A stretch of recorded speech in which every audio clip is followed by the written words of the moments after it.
Praise the Lord. கர்த்தர் நல்லவர். உங்கள் அனைவருக்கும் 2026 வருஷத்தின் புதிய ஆண்டின் வாழ்த்துக்களை நான் தெரிவித்துக் கொள்கிறேன். இந்த ஆண்டிலும் கர்த்தர் உங்கள் ஒவ்வொருவரையும், உங்கள் குடும்பத்தையும், உங்கள் வாழ்க்கையும் கர்த்தர் ஆசீர்வதித்து அவர் விதமாய் நடத்த அவர் உண்மையுள்ள தேவனாய் இருக்கிறார். இந்த ஆண்டிலும் கூட கர்த்தர் நமக்கு ஒரு வார்த்தையை கொடுத்து அந்த வார்த்தையின் மூலமாக நம்மளை பலப்படுத்த, நம்மளை ஆசீர்வதிக்க விரும்புகிறார். இந்த கடைசி நாட்களிலும் கர்த்தர் நல்லவர். ஆமென். அந்த வார்த்தைக்கு நாம் நம்மை அர்ப்பணிக்கும் பொழுது இந்த ஆண்டு முழுவதும் கர்த்தர் நம்மளை நடத்த அவர் உண்மை உள்ளவராய் இருக்கிறார். ஆமென். ஏசாயா தீர்க்கதரிசியின் புஸ்தகம் 43வது அதிகாரத்தில் 19வது வசனத்தின் கடைசி பகுதி சொல்லுகிறது, நீங்கள் அதை அறியீர்களா? நான் வனாந்தரத்திலே வழியையும் அவாந்தர வெளியிலே ஆறுகளையும் உண்டாக்குவேன் என்று ஆண்டவர் சொல்லுகிறார். நான் வனாந்தரத்திலே வழியையும் அவாந்தர வெளியிலே ஆறுகளையும் உண்டாக்குவேன். நம்மளுடைய ஆண்டவர் இந்த புதிய ஆண்டிலும் உங்களுக்கான ஒரு வழியை உண்டாக்க அவர் உண்மை உள்ளவராய் இருக்கிறார். நான் எந்த வழியிலே நான் போக வேண்டும் என்று நீங்கள் பாதை தெரியாதவனை போல நீங்கள் நுழைந்திருக்கலாம். ஆனால் கர்த்தர் சொல்லுகிறார், இந்த ஆண்டிலே நான் உனக்கான ஒரு பாதையை வைத்து அதிலே உன்னை நடத்த நான் உண்மை உள்ளவராய் இருக்கிறேன் என்று கர்த்தர் சொல்லுகிறார். ஆமென். நம்மளுடைய வாழ்க்கையில ஆண்டவர் சொல்லுகிறார், நானே வழியும் சத்தியமும் ஜீவனுமாய் இருக்கிறேன் என்று. அப்ப ஒரு மனிதன் எப்படி தன் பாதையை தெரிந்து கொள்ள முடியும் என்றால், நாம் அவரை தேடும் பொழுதுதான், ஆண்டவரை நம்பும் பொழுதுதான் நம்மளுடைய பாதையை நாம் தெரிந்து கொள்ள முடியும். அந்த பாதையிலே அவர் நடத்த முடியும்.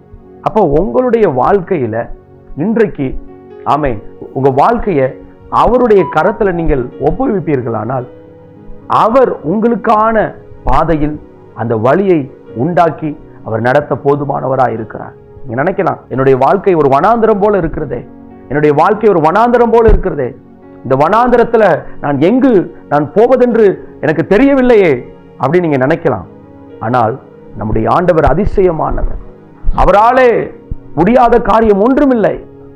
அவர் எல்லாவற்றையும் செய்கிற தேவனாய் இருக்கிறார். வனாந்தரத்தில் ஒருவேளை வழி தெரியாமல் நீங்க இருக்கலாம். இஸ்ரவேல் ஜனங்களுக்கு எகிப்திலிருந்து அவர்கள் வெளியே வந்த உடனே எங்கே போவதென்று தெரியவில்லை. முன்பாக பார்த்தோம் என்றால் செங்கடல். தேவன் அந்த இடத்திலும் அவர்களுக்கு ஒரு பாதையை உண்டு பண்ணி, வழியை உண்டு பண்ணி அதிலே அவரை நடத்தினார் என்று நாம் பார்க்கலாம். 40 வருஷமாய் வனாந்தரத்திலே அவர்களை நடத்தினார் என்று பார்க்கிறோம். வனாந்தரத்தில் கூட வழியை உண்டு பண்ண தேவனால் முடியும் என்பதை வேதத்தின் மூலமாக நாம் பார்க்கலாம். இன்றைக்கும் எங்க போவதென்று தெரியவில்லையே, இந்த பிரச்சனை எப்படி மேற்கொள்வது என்று தெரியலையே அப்படிங்க நினைக்கலாம். உங்களுக்கு முன்பாக கர்த்தர் போவாரானால் நீங்கள் அவருடைய பாதையில் நீங்கள் செல்வீர்களானால் நாம் போவது சமாதானத்துக்கு எதுவான பாதையா இருக்கும், நன்மைக்கு எதுவான பாதையா இருக்கும்.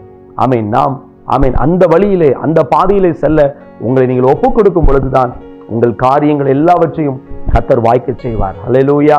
அதான் சங்கீதம் சொல்லுகிறது, உன் வழியை கர்த்தருக்கு ஒப்புவித்து அவர் மேல் நம்பிக்கையாயிரு, அவரே காரியத்தை வாய்க்க பண்ணுவார். இன்னைக்கு உங்க சுயமான வழிகளை விட்டுட்டு இந்த ஆண்டுல அவரே வழியை உண்டாக்குகிற தேவனா இருக்கிறார். அவருடைய வழியிலே நாம் செல்லும் பொழுது அவர் அவாந்தர வெளியிலே ஆறுகளையும் உண்டாக்கி எல்லாவற்றையும் போஷித்து உங்களை இந்த ஆண்டில் அவர் நடத்த அவர் உண்மை உள்ளவராய் இருக்கிறார். சத்தியத்திலே நடத்துவார். நித்திய ஜீவனுக்கு நேராக நடத்துவார். அவர் செம்மையான பாதையில் அவர் நடத்துவார். உங்கள் வழிகளை, உங்கள் வாழ்க்கையை அவருடைய கரத்தில் ஒப்புக் கொடுங்கள். கர்த்தர் உங்களை இந்த ஆண்டிலும் ஆசீர்வதிக்க உண்மை உள்ளவராய் இருக்கிறார். இந்த வார்த்தையின் மூலமாக கர்த்தர் உங்களை ஆசீர்வதிப்பாராக. ஆமென். God bless you.